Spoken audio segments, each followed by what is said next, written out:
Good morning. Didn't hear you. Good morning. Good morning. That's better. I'd get some of that rain out of the way. Anybody find it tough getting up this morning, by the way? I know James thought about it a little bit. Thank you for coming this morning to the August meeting of the SAR. Obviously, I'm up here talking to you guys again because unfortunately our president, Bill Watts, is back under the weather. He had a little bit of a retake on his back issue, and he sent us a note during the week to tell us that he'll be out for 2 to 3 months. He's going to be sometimes bedridden, sometimes up and mobile, but we wish him the very, very best, and anybody who wants to send him a note, you have his email address. By the way, we had trouble getting in touch with him. We found out he lost his phone, and I think he did that when he was down at the National Congress, so he's been a little tough to get a hold of. But anyhow, good morning. Okay, Chaplain Frank Pounders, would you all stand and let's have Frank give us some invocation and the sick call. He's still not a report. Oh, I'm sorry. We will remember Bill was in our prayers today, and I was pleasantly surprised and knowing that everybody here has their home in perfect order, no sicknesses, no accidents. Wow. Praise God. Yes. Join with me for a moment, just in the happiness of this hour, the joy of being here and being a citizen of the United States of America, knowing that this nation is growing and doing those things which make life good for all concerned. We are a part of that. We're a part of the warrior team that goes out each day to make sure that people know that this is the land of the free and the home of the brave. And we give thanks in the name of the Lord. Amen. Amen. Jerry Pinkerton, would you lead us in the pledge of the U.S. flag? Please join me. I pledge allegiance to the flag of the United States of America and to the republic for which it stands, one nation, under God, indivisible, with liberty and justice for all. Honor the Texas flag. I pledge allegiance to the Texas flag, one state, under God, one and indivisible. The affirmation to SAR. We, the descendants of the heroes of the American Revolution, who by their sacrifices established the United States of America, reaffirm our faith in the principles of liberty and in our Constitution, and solemnly pledge ourselves to defend them against every foe. Mr. Morton. My country 'tis of thee, sweet land of liberty, of thee I sing. Land where my fathers died, land of the pilgrim's pride, from every mountainside, let freedom ring. Well done. Please be seated. To our hospitality chairman, Mr. Ralph McDowell. Okay, Chalmers, I'm very happy this morning. Where's Chalmers? Right here, he is. Thank you. Don't forget, we have something special, and Tracy will come. Tom Whitelock's birthday is this month. Yes, it is. We want to be there. Hey, hey. Others that have sing Tom a happy birthday. Happy birthday to you. Happy birthday to you. Happy birthday, dear Tom. Happy birthday to you. Well done.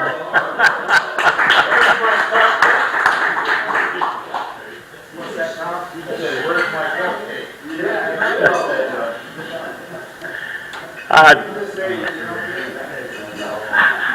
Thank you, Ralph. And this morning, we're happy to have some of our state officers with us, David Temple, Jerry Brown, Tracy Pounders, and Frank Pounders. Thank you for being here. Now, let's go around the table. Do we have any other guests that I haven't met or seen this morning? Anybody?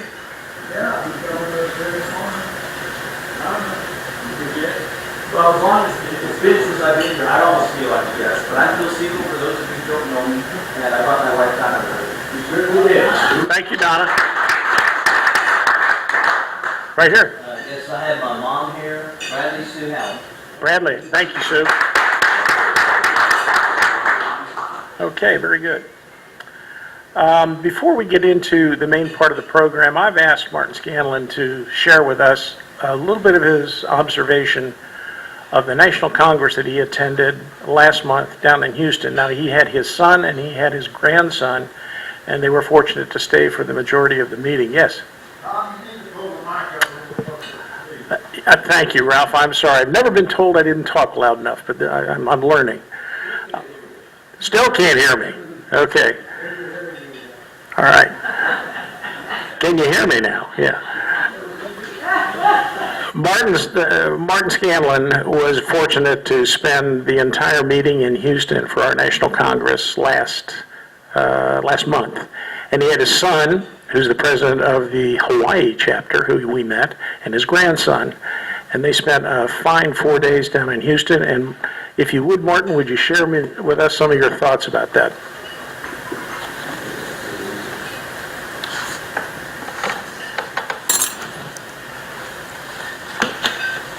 It was quite interesting to be down there for a rookie. I'm still trying to learn how to spell SAR. I'm so new at this. And I was very fortunate and Strauss, my son and grandson, and his two daughters were actually here also.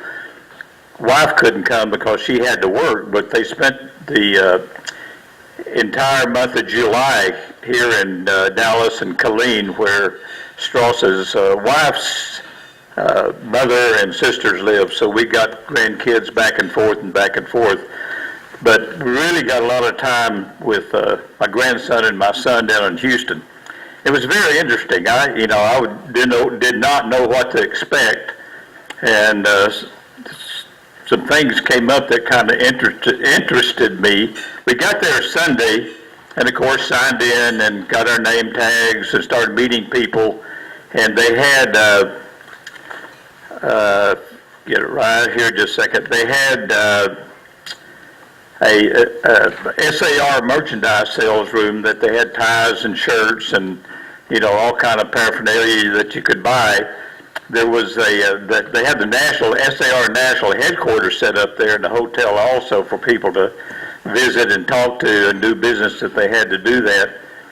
And they had, a hospitality room. The ladies, the wives had a room set up for a hospitality room that was going on all the time. So we signed in Monday and sort of piddled around and then went back to the hotel. And we were not in the same hotel as the Congress was. We were about 2 miles away, so it wasn't that bad. Monday morning, they had a Council of State Presidents luncheon or breakfast that Strauss went to, and Jake and I met him then at the beginning of the 128th Congress that started about 9 o'clock, was called to order by the President General, and a lot of you may know this guy, Larry T. Gussie. He I met him several times. Strauss and Jake and I were having noon dinner at that first day, Monday, and he came sat down with us. And we had a great conversation, a really nice guy. And of course, they had color guards opening the ceremony and pledges of allegiance and all the stuff that we're supposed to do. And Monday was committee reports. Some awards were given, and it was just sort of getting into the business of the thing. And I got a program if anybody wants to see it. And then Tuesday, they had the district breakfast for everybody, and of course we're in the South Central District, and I did not know this. By the way, we may talk about having some kind of orientation for new people coming in, because that would really help. Do you know who's in our district? Missouri, Oklahoma, Kansas, Arkansas, and Texas, which is a pretty good wad of people and everything. But it was kind of interesting. We had the breakfast, and during that time too, the new candidates that were running for office for the general officers came in and talked, and some of the trustees came in and talked. Anyhow, Tuesday was the time when they had the nomination of the candidates for the general officer level.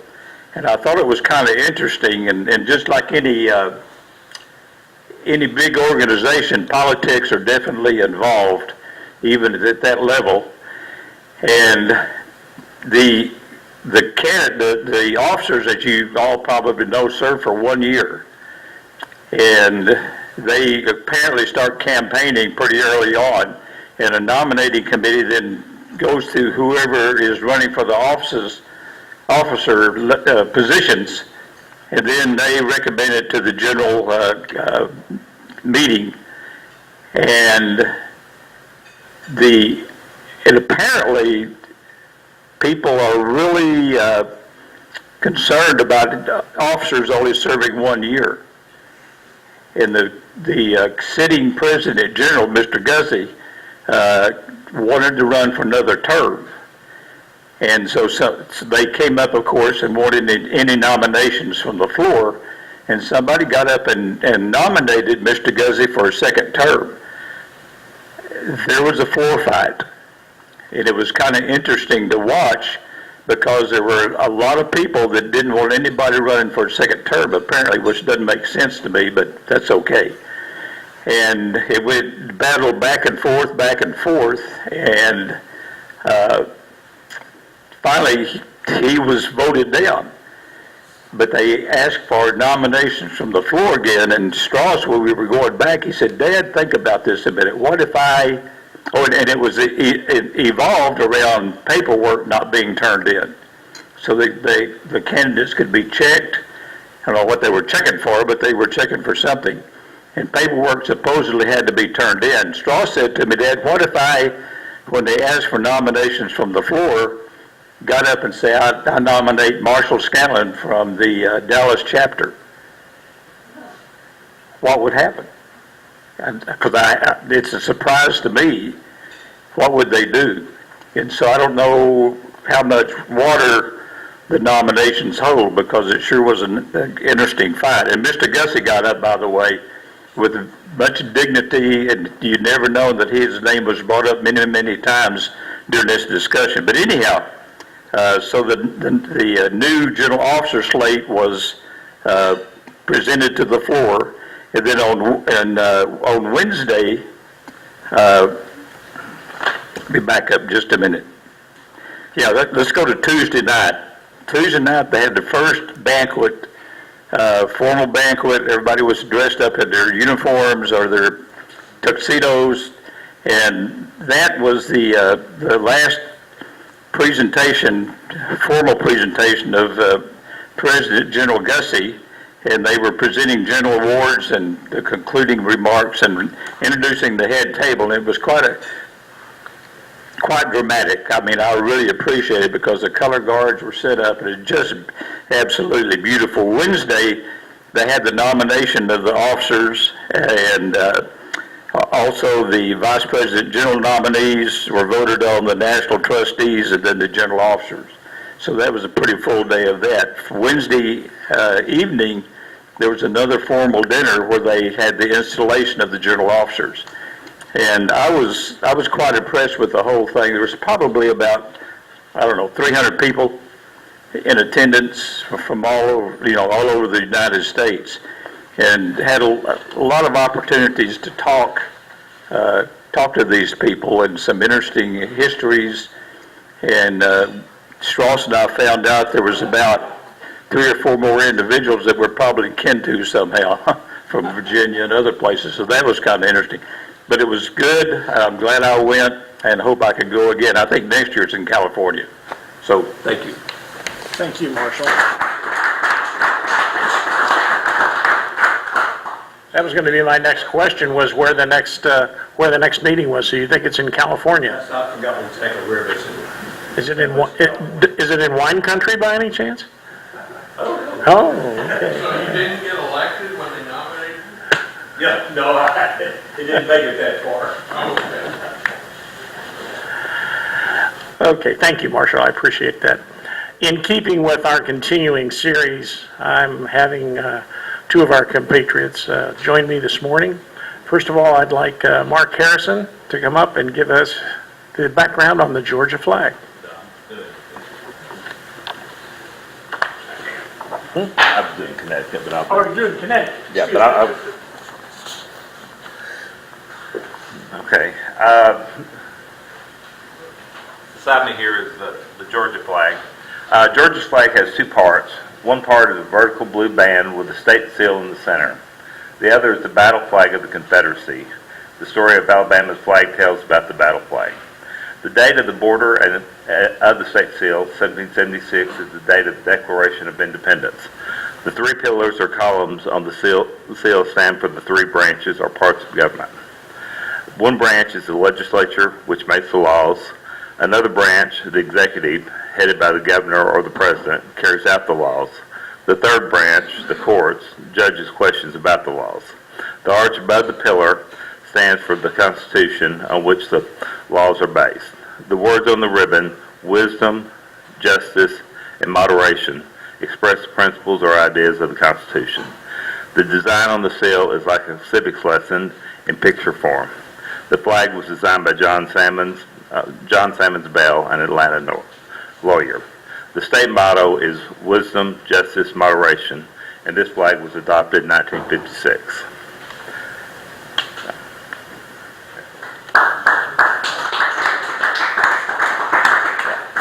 Yep.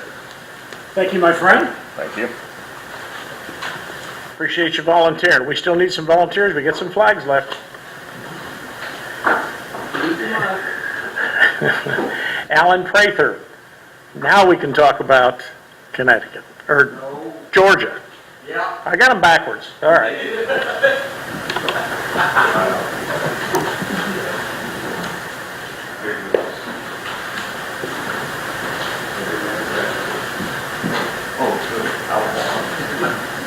I'll cover Connecticut anyway.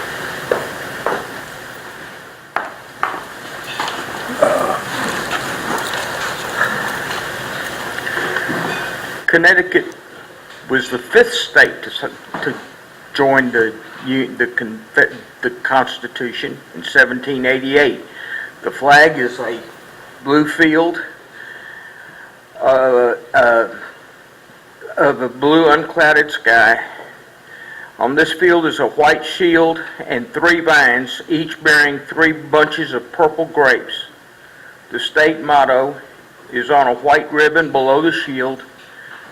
This design comes from the state seal and it tells about the founding of Connecticut as a colony in England. The vines stand for the first settlements, which were made by English people who were on to move to what is now Connecticut from Massachusetts in the 1630s. The settlements were thought of as grapevines and that had been transplanted, moved from one place to another. The motto means, "He who transplanted sustains us." It expresses the colonists' belief that God had transplanted them and would sustain them in their new home.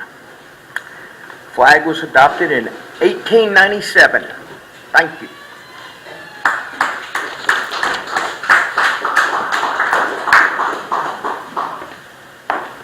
Thank you, Alan. I appreciate it. This morning's speaker, I have not had the pleasure of meeting until recently. Some of you knew him from before. I didn't. But when he approached me and said that he had a very interesting presentation he'd like to make, I obviously agreed. Warren Johnson was born in Fort Worth but grew up in Dallas. He is a Marine Corps veteran and a 1981 graduate of the University of Texas at Austin with a Bachelor of Business Administration and a minor in history. He is a real estate broker working mainly in property management and investment property, but also works with his wife, who has a residential realtor with their own company. He has a long list of historical preservation work that he's done, which he will share in his presentation. Warren became aware of the SAR in 2016 when he saw a bearded George Washington in the elevator of his condo building. It turns out it was Tom Whitelock. Warren fell under the spell of Tom's superb salesmanship, and a few months later he was a member. During 2016, he also served as the chapter's first vice president. To talk to us this morning about the Robert E. Lee statue in Lee Park and other things, please welcome Warren Johnson.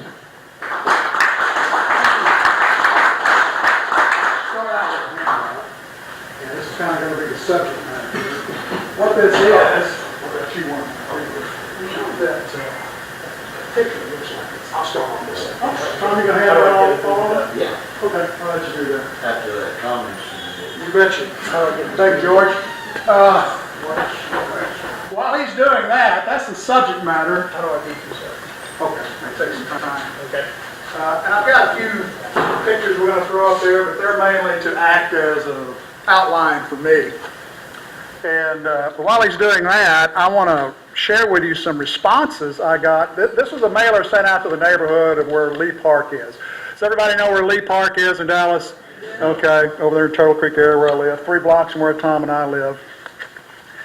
And I want to again share with you, when I get my specs on, some of the response I got. Of course, I was searching for and I did asking for donations to carry on this fight, and I did get some donations. And in fact, I got 2 checks I got in yesterday's mail. I'm getting ready to go deposit. But here's one of the first ones I got. So the name of the group is Return Lee to Lee Park. It says, "Hello, Return Lee Park Group. Robert E. Lee was, according to Ken Burns, a fine man. I agree with his arguments. I initially placed your mailer in the trash bin. I'm a homeowner on Turtle Creek and a longtime resident of Dallas. Mr. Lee, a fine man and all, chose the wrong side. Aside from all arguments, we do not celebrate people who fought against the United States, nor do we offer statues of them as participation trophies. I'm now returning the mailer to the trash bin, where this effort also belongs." Here's another. "I'm appalled you don't have anything better to do with your time and money. Robert E. Lee holds absolutely no significance to Dallas. He did not fight any battles here. I doubt that he's ever even came here. Robert E. Lee was a traitor to the United States, and you, capitalized, are a racist. Shame on you." So anyway, that's some of the responses I've been getting. This was in yesterday's mail. So we're still working on coming up? Yeah. Okay. Well, anyway, what it'll do is show a picture up here of that. Again, that's more acting as a guide. Now, when I first started this, and because I was asking for money for donations to carry on the fight, a lot of people were saying, well, why should we invest in you? What kind of background do you have? You have no accomplishments or anything like that. And I said, well, I better put together a resume. So if it ever gets up there, we'll show a resume. Should I do something? Well, let me see. Oh, I'm sorry, it went to sleep. There we go. Okay, that's going to start that. And probably just go right there. Resume that comes up. And we'll go here. Okay, may not be able to read that, but this is where we'll go. I'm a Marine Corps veteran, as it said. I know we got one Marine in here. Do we have any other Marines? All right. And I don't know what it was like a year or two before I went to boot camp, before you. I mean, you went to boot camp obviously before me, maybe only by a year or two. But Marine Corps history was a big part of boot camp. I don't know if it was that part. So that's where I got my first introduction to how important history was. Like I said earlier, I got a minor in history. I'm a founding member of the Collin County Historical Preservation Group. The reason I was a founding member of the Collin County Historical Preservation Group because myself and another little group of little old ladies got kicked off the Collin County Historical Commission because we dared to defend the old Collin County Courthouse. All the county commissioners wanted to get rid of the courthouse, wanted to sell it, but we felt it should stay. You know the Collin County Courthouse, have you seen it in McKinney? The reason you can still see it there is because of me and this little group of old ladies. This is back in the late 90s. So I got some success at doing this. I'm a former president of the Allen Heritage Guild up in Allen, Texas. I wrote the Allen Heritage Guild historical marker for St. Mary's Church in Allen, Texas, a little African-American church that's been there forever. I wrote the Allen Heritage Guild historical marker for Speaker on Life of Texas first train robber Sam Bass. I'll give some thoughts on that. I wrote the application for the Texas State Historical Marker for Allen, where it sits today. I wrote an application for the Registered Texas Historical Landmark status for the old Collin County Courthouse and Sunset High School in Dallas. This is in 2015. I wrote the application for the State Archaeological Landmark status for old Collin County Courthouse and Sunset High School. I was a creator of Return Lee to Lee Park, a state-registered nonprofit 501c3 organization. I'm a former member of Preservation Dallas. I resigned over the issue with Lee statue, and I'll get into that. I'm a holder of the Historic Home Specialist designation awarded by Preservation Dallas. And I was also an independent candidate for Collin County Commissioner Precinct 3 in the year 2000, again, over the old Collin County Courthouse. So that's kind of my background. Okay. Perfect. Excellent timing. Let me give you a little background here on how I got involved in this. Almost exactly a year ago at this time was the first time I found out that they were going to remove the statue of Robert E. Lee and Young Ryder, which is its official name, from Lee Park. Kind of shocked me. Now I assumed, okay, this is a political stunt. Somebody's trying to get some publicity. And if it is serious, a group like the Sons of the Confederate Veterans or the United Daughters of the Confederacy or, let's see, what was that group there? The Lee Park Conservancy, which had Lee Park Conserve in its name. And I'd just given them $175 a month before. Or Preservation Dallas would stop this nonsense and it wouldn't go any further. Well, that didn't happen. They didn't stop it. It was removed. But before it was removed, I said, I need to go down there and take a good look at this. And so I went and walked around the statue, spent a morning down there, and I looked over it very closely. And I realized this is really a beautiful work of art. It indeed is, and it really fits where it not only sits, but where it faces. And I looked closely at the statue, and I could find no markings of any army to designate what service they were with. Certainly the word Confederate nor CSA appeared anywhere on that statue. The wording around the statue, on some of the plaques and some of the marble over there, said nothing about the Confederacy or slavery or a fight or a battle or destruction or rebellion, anything like that. Had nothing to do with that. So I just kind of walked away, and I was really kind of disturbed about this, and I didn't know what to do. So there was another group that was coming up to kind of show its support, even though the statue was already gone. So I went up there to speak to them and thank them for being there, and gave them my card and told them, look, I might be able to help you. I've got a little background in this. If you can need any help, just give me a call. It's called This is Texas Freedom Force. And so nobody ever called. Nobody ever contacted me. I even went on their website and asked to join, and they didn't respond to that. So I spent about 2 or 3 months trying to figure out what to do. I was really bothered by this, and I couldn't figure out why. So I created a Facebook group called Put Lee Back in Lee Park. Is anybody here on Facebook? Maybe not. Okay, well, I got a group called Put Lee Back in Lee Park. And that was on December the 1st. By the end of December, I had 1,200 people on board. And so it began to take off.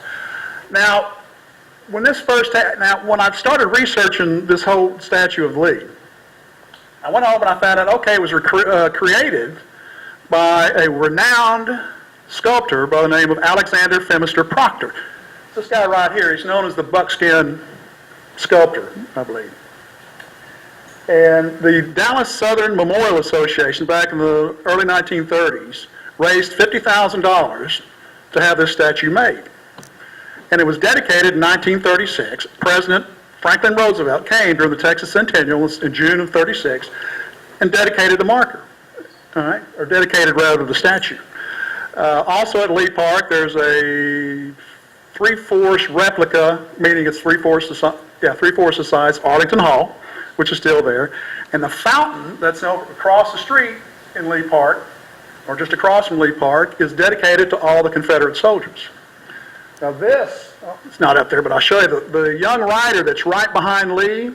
There's a plaque down there and says, on that statue, on the base there, that says, by the way, that base was built by the WPA. WPA money built that base, as well as Arlington Hall. Said this is not an aide de camp to Lee. This is to represent all the young of the South. So that was out there. Now, again, I wrote an email to all the city council members and said, look, I wish you guys hadn't done this. I'd like to get it back. What can we do? I only got a response from one council member. That was Callahan out of East Dallas area, further East Dallas, close to Mesquite. And he suggested a citizens initiative, which if you can get 10% of the voters in the city of Dallas to sign a petition, we can put it on the ballot. Well, there's 660,000 registered voters in the city of Dallas. There's no way I was going to get 66,000 signatures. So I said, okay, now what do I do? So I decided, probably going to need some legal help. So I decided to raise funds. That's why I created this 501c3, to seek some legal help. And while I was raising funds, and I got a little bit, I was literally sitting on the couch, and I got a call from a guy with the Sons of Confederate Veterans. Now, I thought were just like non-existent, but evidently they've been fighting this, and they've been fighting it for a while, just kind of under the radar. So they asked if I'd join in a lawsuit. So I agreed to join the lawsuit. But again, I'm still searching and researching about Lee. Now, if you can go to the regarding Lee, where it says Johnston. Okay. This one, that one, nope. Next one. On the far left. This one over here. Oh, I'm sorry. Other far left. I was like most people. I thought Robert E. Lee, and all I learned was that Lee was the commanding general of the Confederate forces, and they lost. That's all I really knew. All right. But when I began to research Lee, I came over this book. It's called Robert E. Lee in Texas. I found out that Lee, of course, not only was a military academy, West Point graduate, all right, he served as and here's kind of what Lee looked like back in the 1850s. He served bravely in the Mexican-American War. General Winfield Scott, and I think we got a picture of him in there too somewhere on the right. On your, yeah, the right. No, I'm sorry, he's the old-looking guy, right? Excuse me, I had a presentation. There we go, that's General Winfield Scott. General Winfield Scott was commanding general at that time during the Mexican-American War, and we realized the Mexican-American War partly was fought to save Texas from being soared back into Mexico. General Winfield Scott called Robert E. Lee America's finest soldier. After the Mexican-American War, Winfield Scott appointed him superintendent of the United States Military Academy, where he served for 2 years. After 2 years of the United States Military Academy, he was sent to Texas, where he served and commanded the 2nd Cavalry. Who actually commanded it, we'll go back to those list of 4 people on the far left there. There we go. I believe this is Johnston, I believe his name. Robert Sidney Johnston. Lee served under him as commander of the 2nd Cavalry, defending the forts from just to the frontier. The frontier back in the 1850s was just not far west of here, from about the Red River all the way down to Brownsville. And he had to command those forts. He commanded them for 6 years, and he was instrumental in protecting the settlers on the frontier from vicious attacks. Okay, so now you have Lee. Now, the reason they don't want Lee in the park is because of his ties to the Confederacy, and that's where most people think that's all he ever did. But Lee actually, 32 years as a United States Army officer, 6 years in the state of Texas defending us against vicious attack. If anybody deserves to be in a park, it's Lee in Texas. That's my contention, and that's what I'm kind of fighting for. Now, that being said, okay, so I put this out and I've started to raise funds. And we've gotten some funds. We've got several $1,000s. And the SCV has contacted me, and we're on a lawsuit. We've filed to put Lee back, and we actually go to trial in March. March 19th, I believe, is the date. So, but in the meantime, I'm still trying to raise more funds to, pay. Actually, I don't have to pay a nickel. The SCV's picking this up, but boy, they're bit into it quite a bit. So I'd like to contribute some to that cause to get Lee back. Now, let's go to where it says, "Where's Lee?" All right, the one on the next to Winfield Scott.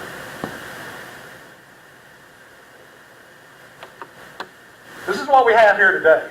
All right, Lee is gone and Young Soldier is gone. We got an ugly hole in that neighborhood. It's a blight to the neighborhood. When they first removed Lee, all the newspaper articles and such were out there, well, Lee's gone and he's never coming back. Just last week, on July 30th, any of you familiar with the Dallas Observer, that magazine? They wrote an article. They're fearful that Lee may come back. So evidently we're making an impact. All right. So that's kind of it's a short speech I've got today, but I just wanted to make everybody aware of what's going on with Lee. I'm going to open this up to questions, but in the back, the treasurer, I've got a couple of books I'm donating to the cause as part of my research. I got a couple of good coffee table books about Alexander Phemister Proctor. One of them is his, he's holding them up back there. One of them is an autobiography, and another one's a biography that tells, and I've got a little couple bookmarks in there. That's kind of where the primary reading is because they're very big. There's a lot of content in there. But in essence, that's my presentation, and I want to open this up to questions and be happy to take them. And yes, sir. I don't have a question, but don't you have one guy that fought to get Lee out of there gone now? Yes, we do.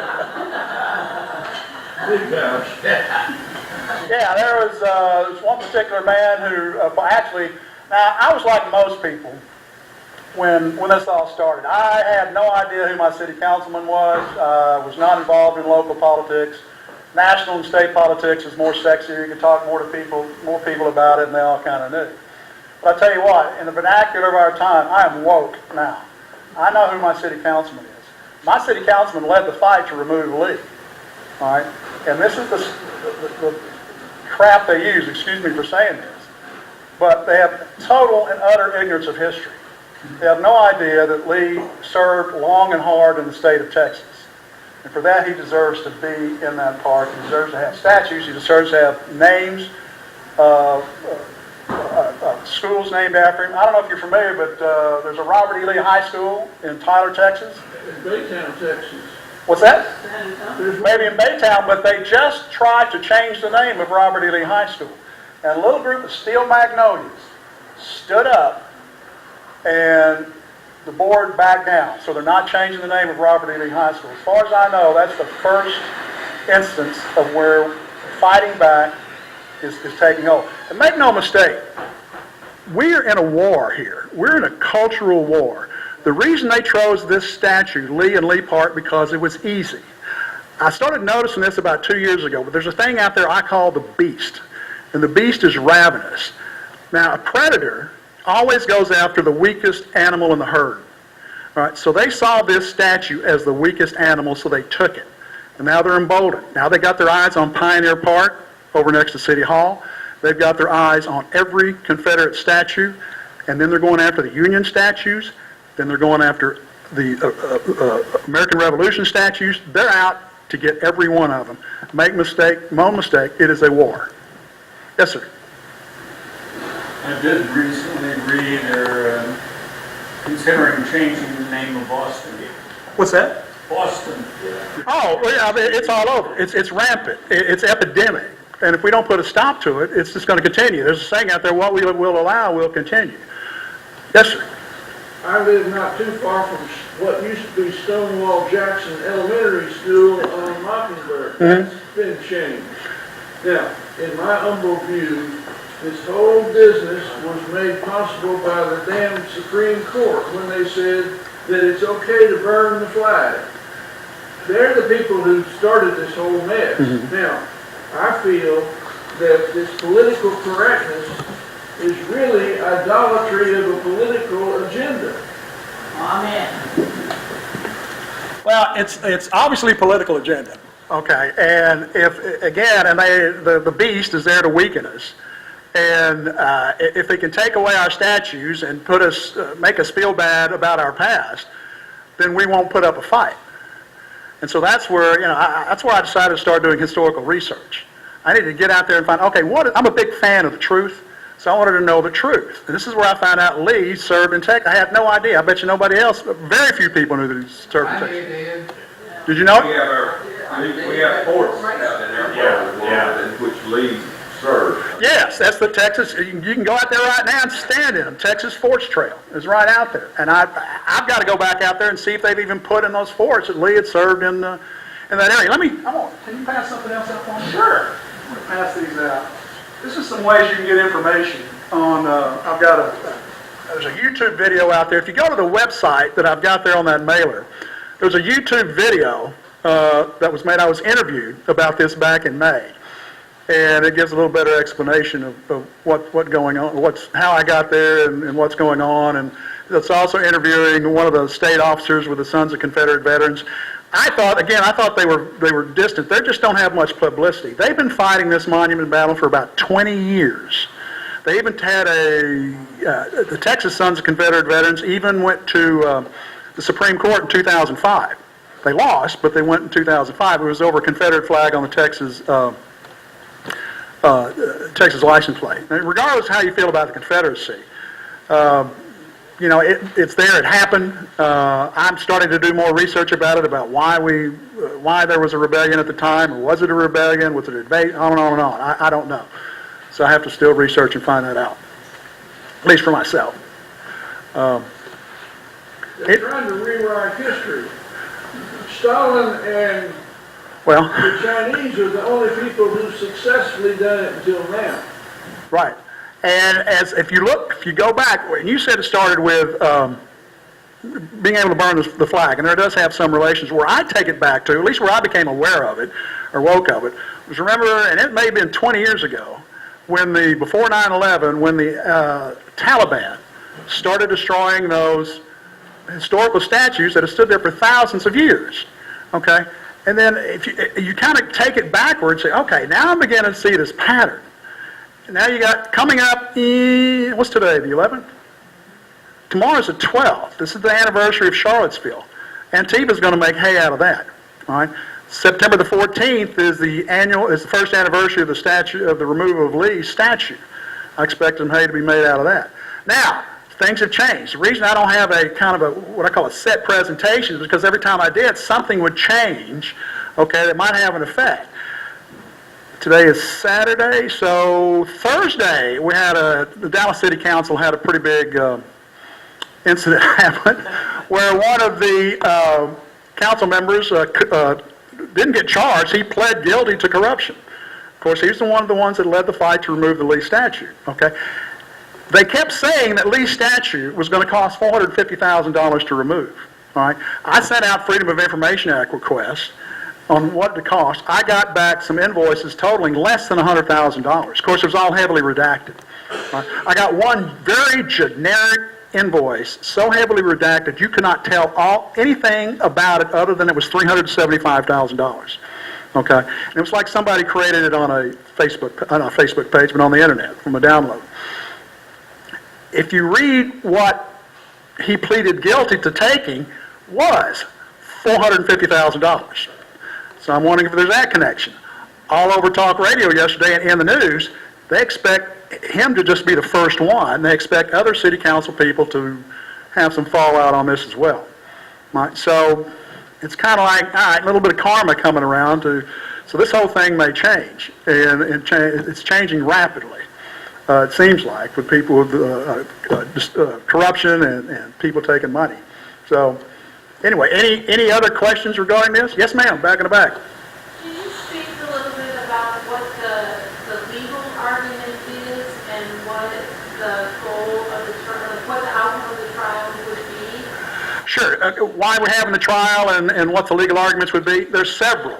Even though I'm raising money to get our own attorney. I've spoken to an attorney.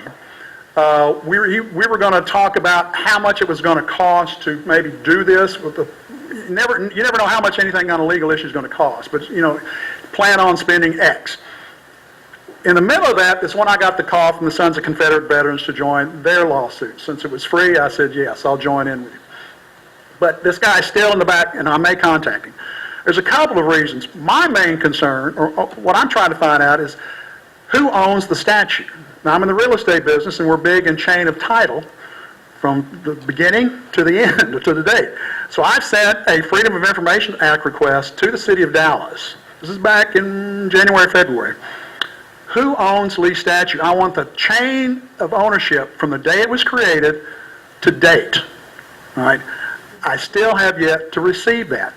They sent, I guess whenever you do a Freedom of Information Act request, they send it off to the state attorneys general to make sure they can do it. The state attorney general sent it back, said yes, give Warren what he wants. The city of Dallas filed a lawsuit not to give that to me.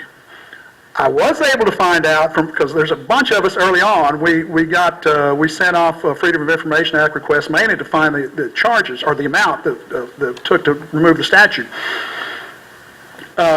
And so we talked back to each other when we found out who each other was. And one guy, I guess he's the guy that got the first group to send out, and first bunch of information. What I got from the city of Dallas was about 30 pages after it was gone about 2 months or a month. This guy got 687 pages of stuff. He sent it to me. In there was 2 emails from one city council, not a member, but a upper echelon management in the city of Dallas. Sent an email response to somebody that said, we don't have proof of ownership for the statue, so we don't know who owns the statue. So that's my thing. The lawsuit we've got going now is that since there is a state historical marker on the area where that statue is, and because Lee and that statue itself, because it is Alexander Phemister Proctor, and it's been there for so long, has historical significance to Texas. And so that's the lawsuit, which is called, do we have any attorneys in here? Okay. What is it when you force a governmental entity to do what it's supposed to do? Mandamus. We're looking at forcing the Texas Historical Commission to protect the property. Okay. Now, since I did have an attorney there, I'm going to ask you, what do you think about all this? What's this attorney right in front of you? Most likely the city of Dallas owns it because it was installed on real property. It was a permanent installation. It became part of the real property, which is owned by the city of Dallas, and therefore it would be owned by the city of Dallas. And there really wouldn't be any documents to establish that. Just like when you build a house on real property, the house is now part of the real property. That's correct, and you're absolutely right. And that's one battle I'm going to fight. So what we're trying to find out now is who has, again, I'm new to this legal stuff, who has standing. All right? And so I personally don't have standing with that statue, but we're hoping to convince and find, if we can find the chain of ownership, who originally owned it. Because I think there's something in art. If you're going to get rid of art, especially fine art, you have to offer it back to the creator. Does that make any sense? Okay, I think that's, what's that? Post 1950, I think. The artist who created the art, it was created before, I think, 1950, can still retain the copyright. Right. That's possible. Before 1950, he saw copyright when he sells the art or gives it away. He gives away the copyright as well. Well, that's kind of, we're breaking new ground. The attorney that I spoke with, who we were talking about having a fight for this, we're trying to figure out the way that Dallas is supposed to dispose of property. If it is, again, the property of the city of Dallas, how are they supposed to dispose of it? Okay, if it's, does it have to go through certain channels? Does it have to meet certain guidelines or whatever? We're trying to figure that out. Dallas, and I can see why now after Thursday, Dallas is being very closed. You know, they're holding their cards close to their vest. They're not letting any information out. And after Thursday, I can see why. Who paid the sculptor? The Dallas Southern Memorial Association raised the funds, $50,000 to do that. And they're still in existence, but they're more shrinking violets now than steel magnolias. They're afraid of being called racist. And that's the big gun that the other side has, is they have people's guilt or people's conscience that you try to play on. And so if you don't want to be called a racist, they got a hammer over you. They got a gun to your head, right? I don't mind being called a racist. I'm not, but I don't mind being called a racist. It's just part of the battle I've got to do. And I guess I have to admit, at first I was concerned about being called a racist, but I read that and said, didn't hurt a bit. So the fight is on. Anything else? I guess we're done here. All right. Thanks for your time. Oh, that's right. I've done this before. But I'll start gathering up my goodies. Okay, all right. Well, if that doesn't provoke some thought, what a presentation. Warren, thank you again for taking the time. You're welcome. Every program, every situation has to have a champion, and obviously you are a fine champion for this cause. Thank you very much. I appreciate it. What we'd like to do is obviously give you a certificate of appreciation for the work and the time. Yes, up here. If you can get that button. I've got that. Okay. Hurry up, Tom. I'm sucking it in. Oh, that's right. I forgot about all that. And, Great, thanks. well, you Oh, might the cannon. Oh, this is even better. The bell. The Liberty Bell. I used to give these out, now I get to get one. This is great news. Well, it's about time. And there you are. I can keep it on my counter, now I don't have to give it away.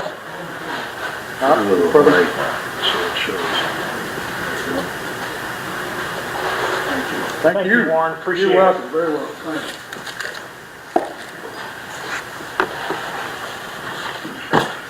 Regardless of your persuasion, that'll give us all something to think about, and the next time we hear about it on television or radio, we'll know that we've got one of our own that's doing his own fight. So, thanks again.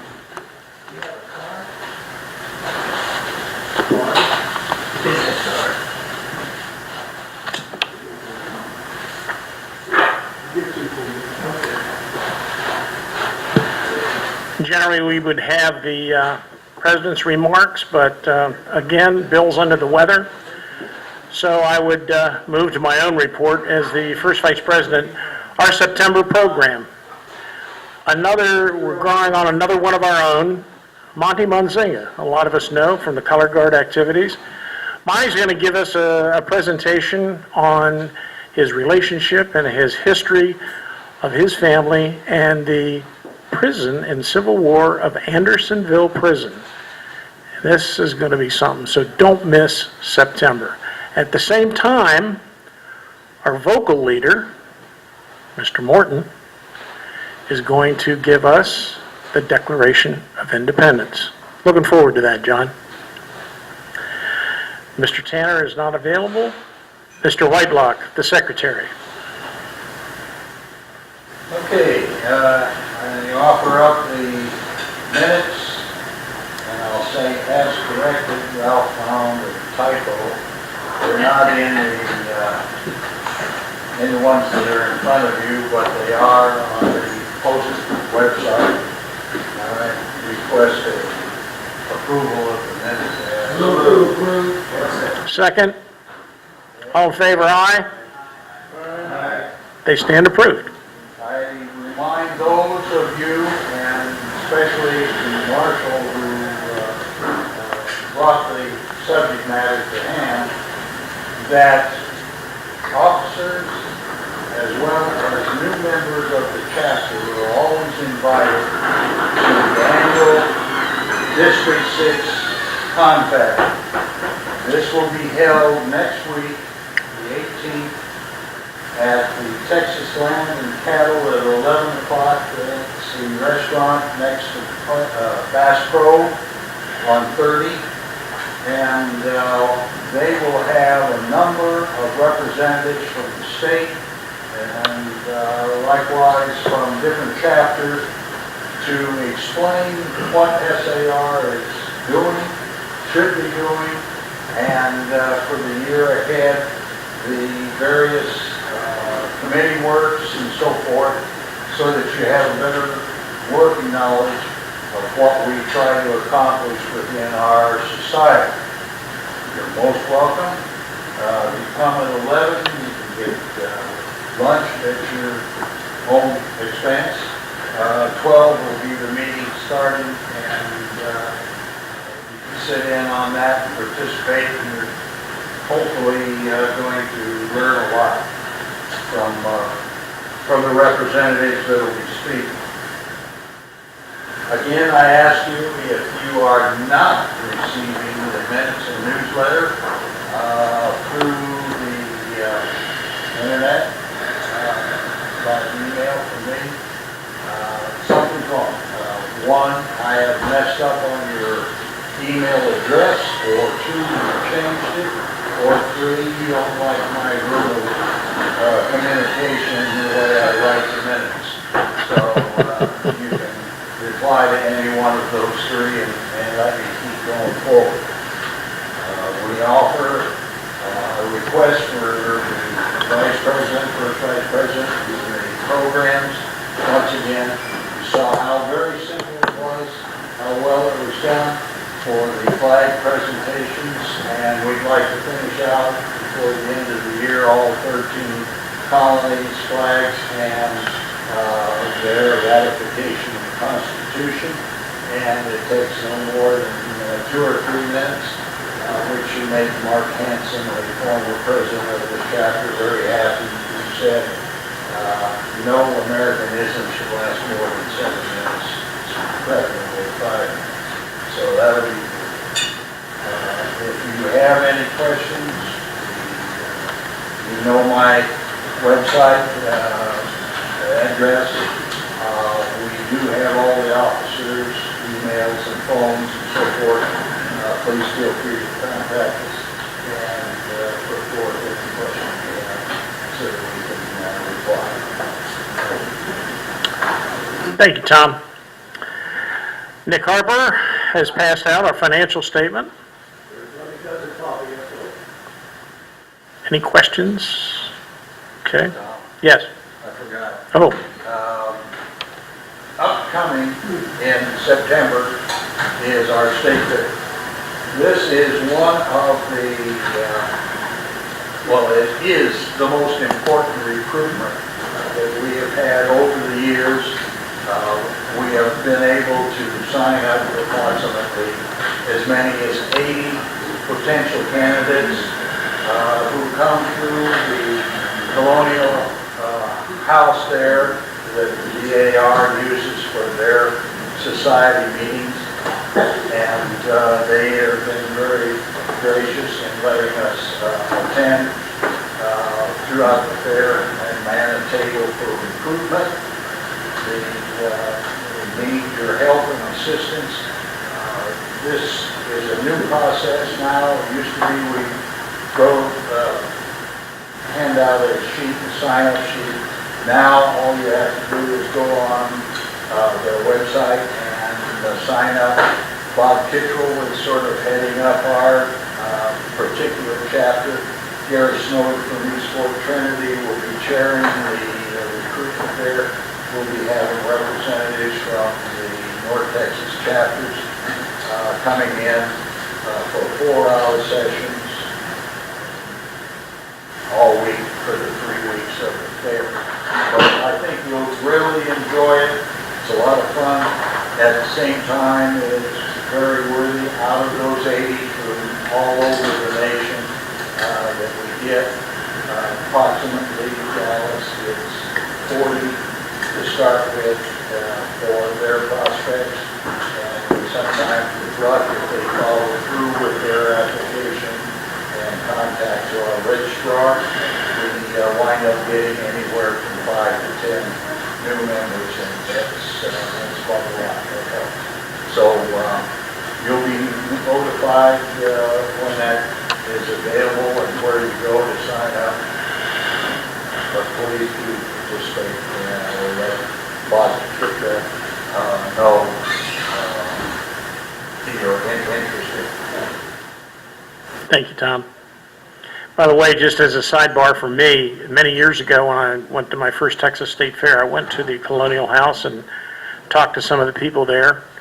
There was SAR members and there was DAR members, and that's really what got me started on my trail becoming a member of the SAR. Subsequent to that, now I'm decided that this is my year, man. I'm going to go work in the Colonial House. I think that would be a lot of fun. I want to have so much paperwork sitting on Jerry Pinkerton's desk that he can't take another cruise because he's got to stay home and get them done. When I take a cruise, I have a little spare time, that's when I work. So I can't take. Right. I've seen the pictures. Anyhow. You shouldn't go on the internet, Jerry. Anyhow, okay. And to that, our registrar, Jerry Pinkerton, I understand you've got something coming up? We have a new member approved just last week, and so I've already contacted him. His name is Scott Montague. He's with SMU. He has agreed to be here next meeting. We also have 2 previously approved members as well. They have not yet been here to be elected, and they, Justin Long and Bryce Kalin, and hopefully I've been contacting them, so we may have 3 inductions at the next. Perfect. That's good. That's good.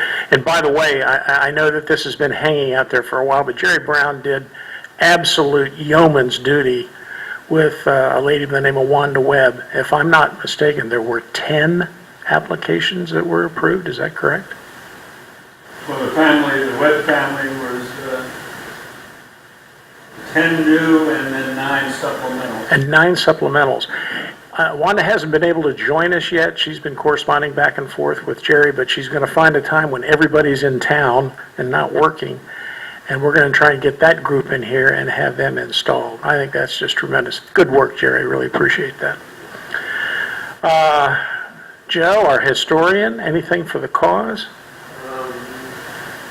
Just want to thank our members. Shout out to Mr. Whitehot, Mr. Van Fossen, Mr. Pinkerton, and others who send me photos and documents for the scrapbook. I really appreciate it. Keep all that stuff coming. Okay? Thank you. If we don't send it to him, he can't do the scrapbook, right? You got it. Okay. All righty. Frank, is there anything from the chaplain's chair that you want to add? Yes, sir. Contrary to some public opinion, God is still here.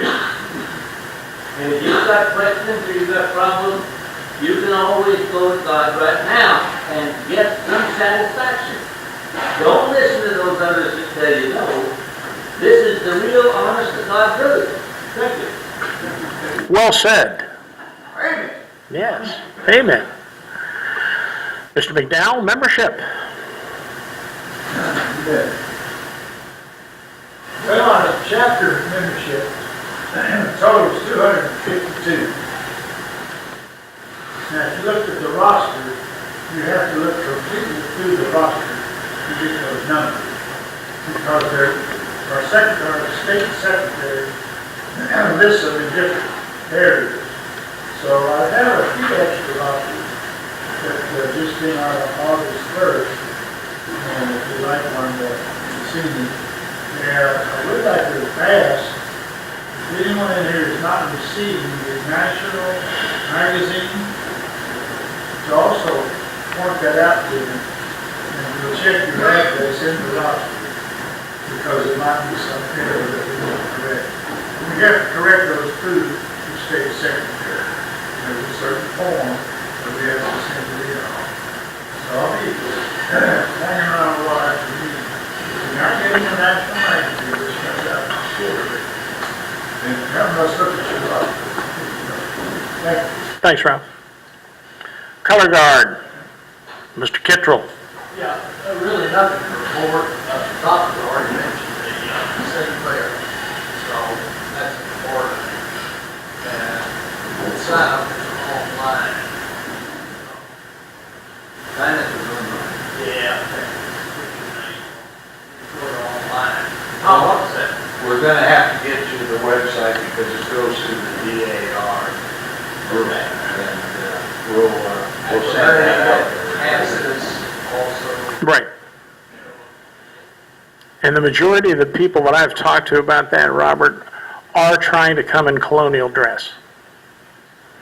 Particularly, of course, the DAR house itself. Every one of those women comes in colonial dress, and it's really quite a focus when you walk down the one end of that main drag and you see that house, and here's these ladies outside. Last year, matter of fact, they were giving away water for $1 a bottle, and the line was out the door. Is it every year? Well, I hadn't been for a while, so this was new to me. But we donate the water? Well, we donate a check to pay for 200 treatment dollars. How much? 200. You want to make that motion to do it again? Might as well do it now if we're gonna. Is there a motion on the floor? And the motion is? Donation from this chapter to theirs. Is there a second? In favor, say aye. Aye. Passed. Thank you. Glad I brought that up. Okay. Veteran Affairs, John Morton. Yes, James Fairburn and I want to thank everybody. We're really getting a lot of response. You all have really bring stuff every week. Both James and I really thank you and all the vets that you did. Thank you, John. I'm the national, I don't know how I got it represented for the VA rather than the local chapter, and I attend a quarterly meeting with the director of the VA, and he brings us up to date on everything. And that's right, they do appreciate everything that we're bringing and what we contribute to the VA. And the coffee, as John has mentioned in the past, is very important. But there's nothing really new from the director of the VA since the last meeting. Thank you, James. Okay. Nick, anything for the CAR or SA? Okay. All right. Well, thanks for being here. For some old business, one of the things I do want to mention, obviously next month is September, and we're going to have a lot of activities. September, we will be back to regular business dress or colonial dress for our meetings. Any other old business to discuss? If not, we'll move to new business. One of the things I would just add on to what Tom said earlier about the confab next Saturday, if you are going to attend that confab, please contact Gary Lovell, who's going to be hosting that. He needs to do a head count to make sure if people want to eat or not eat. And Gary's address is out there. He's Vice President of District 6. Any other new business? Well, with that, I'm sorry, Jerry. Well, it just occurred to me, you mentioned at the beginning of the meeting about how we lost the president for some amount of time. And I know you're doing a fine job stepping in. Is there any way, or should we think about replacing him because of this infirmity? Gee, I don't know the bylaws. yeah. Let's look at it from this standpoint. Bill is taking the long-term look at it. He does not want that. That's for sure. to be with us as soon as he can physically maneuver. We have had, like you said, Jerry, an outstanding individual replacing in the administrative capacity, and we have a good team of officers in other capacities, I think, to carry through the year. The actual function of voting a change in officership, I don't believe would be necessary, but at the same time, it's open for debate if you so desire, but I would prefer to know in advance so that I can contact Bill and find out his wishes too. And as I said earlier, we all wish him Godspeed, and I know he wants to come back. Yeah, Jerry? I've been involved in a situation where we've had the equivalent of a CEO that has had to step down temporarily, and we got elected an acting CEO, and this would be something that we could consider until such time as he's able to do it, to appoint.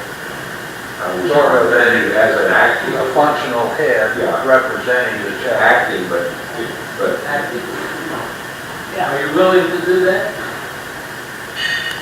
Continue that? Oh, Frank, listen, I am so honored not only to be in the SAR, have the opportunity to do this. Regardless of the time you spend in it, I have learned so much about the SAR. I have no problem standing in for Bill until he gets back. Believe me, that's not a problem with me. I've been involved in a bunch of these things when people are unable to perform.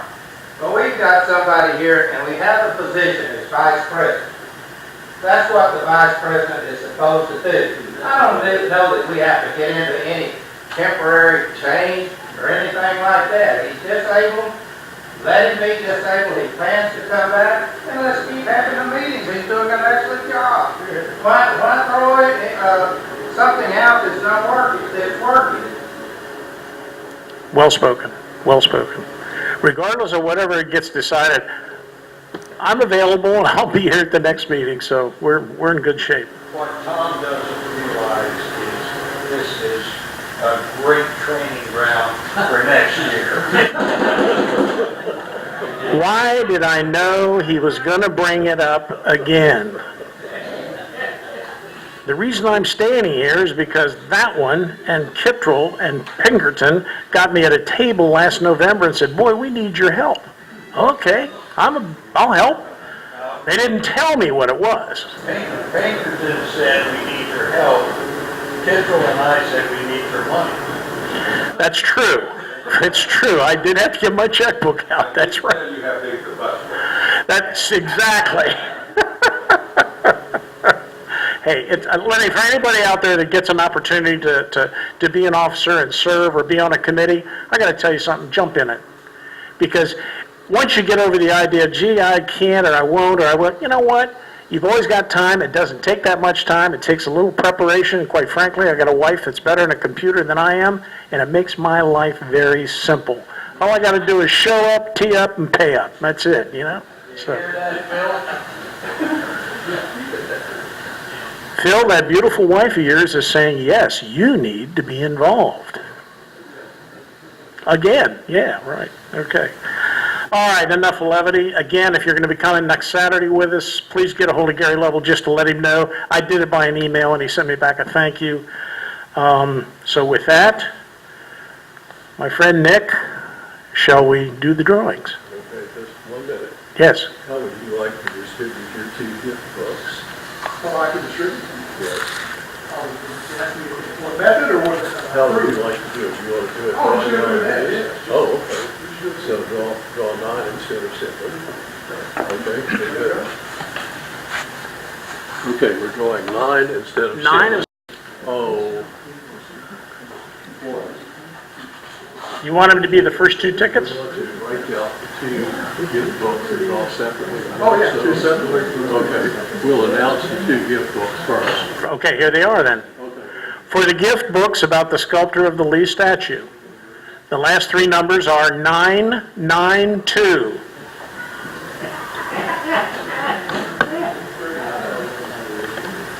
$992. 992.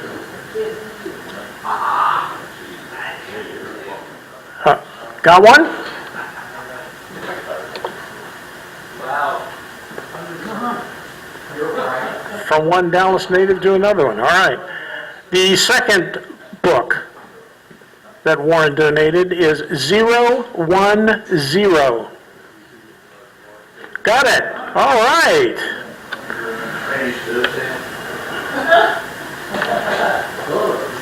She gets one every week if she comes back. Okay, the regular books now. 005.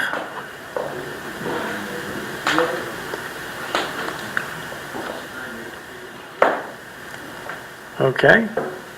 015.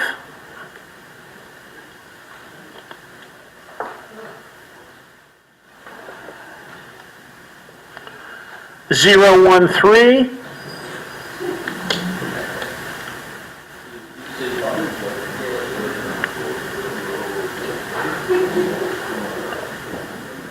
Nope, okay. 014.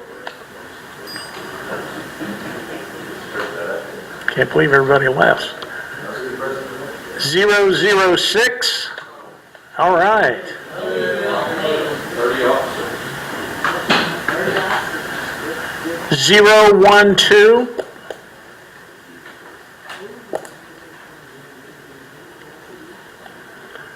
016. Wow. Any of the help in the kitchen got these? Okay. 017. 018. Hey. Can't tell every one of them. 004. All right.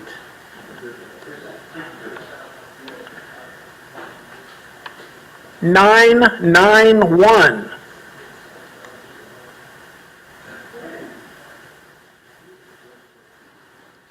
020.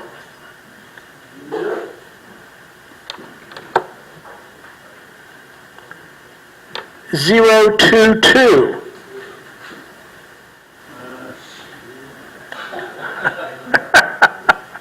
Hate to make that walk, right? And this should be the last one, 019.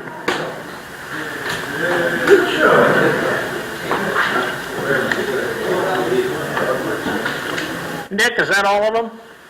Okay, great.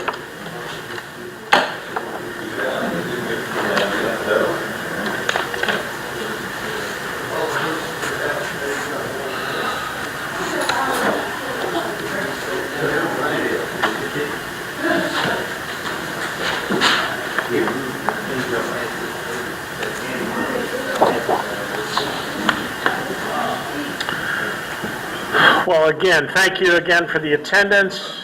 If you would, please rise, and we'll have Chaplain Pounders give us the benediction.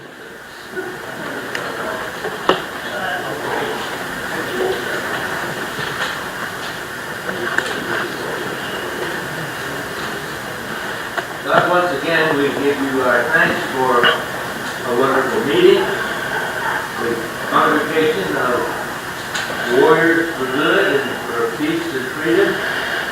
That is, we stand by for the sons of the American Revolution. I know you will be with us and stay with us and give us the strength to make this nation stronger, better, eternal. In the name of Christ, amen. Amen. Please join me in the SAR recessional. Until we meet again, let us remember our obligations to our forefathers who gave us our Constitution, the Bill of Rights, an independent Supreme Court, and a nation of free men. Amen. Adjourned. Oh, you said?